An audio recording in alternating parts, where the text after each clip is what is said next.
David Horowitz is the editor of the Times of Israel, and I put it to him earlier that Clonit Clwg doesn't seem to have gained too much credibility with what took place.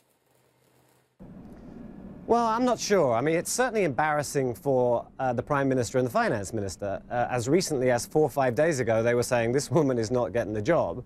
So they look pretty silly, and the Finance Minister last night said, yeah, it has been a shocking process, but of course I supported her all along, he said. For her, I'm not sure, you know. In a way, she's kind of trumped the detractors. She didn't quit when she was passed over. She kept relatively silent. The staff at the bank obviously think she's pretty competent, and she's prevailed. So, yeah, maybe damaged a little bit, but she got the job, and she's conducted herself fairly nobly. And Israel now has its first female central bank governor, and it's her. She has some fairly tough decisions to take, having cut interest rates at a time when the shekel's already appreciating. Now, of course, she has some serious problems to address. What's the feeling of what she's going to do? I'm not sure that anyone can predict how she's going to handle things, if she's going to do anything differently than she's been doing. Remember, she's been the acting governor since July the 1st, when Stanley Fischer actually stood down. Israel does have issues. It has budget strains. It's going through a process of cutting back on government spending.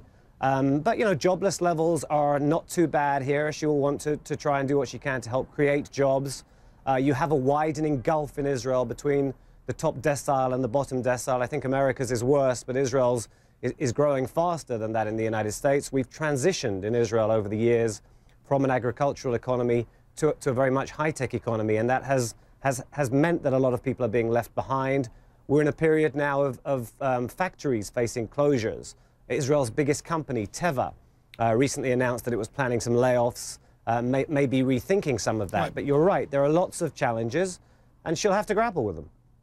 And that balancing between a monetary policy for stimulating growth and at the same time always having one eye on the currency, which is what Stanley Fischer did so well. Tonight, is the mood in Israel that they've got the right person for the job at last? I think the mood in Israel is that this has been a really silly and embarrassing process, that the way it was handled was not smart, that in future you'll need to vet candidates before you name them for the job, which is why 2 previous contenders dropped out, that maybe Netanyahu tried abroad again for a governor, including approaching Larry Summers, might have been better off staying at home, but that perhaps ultimately the right person, the appropriate person, as the opposition leader has termed her, did get the job.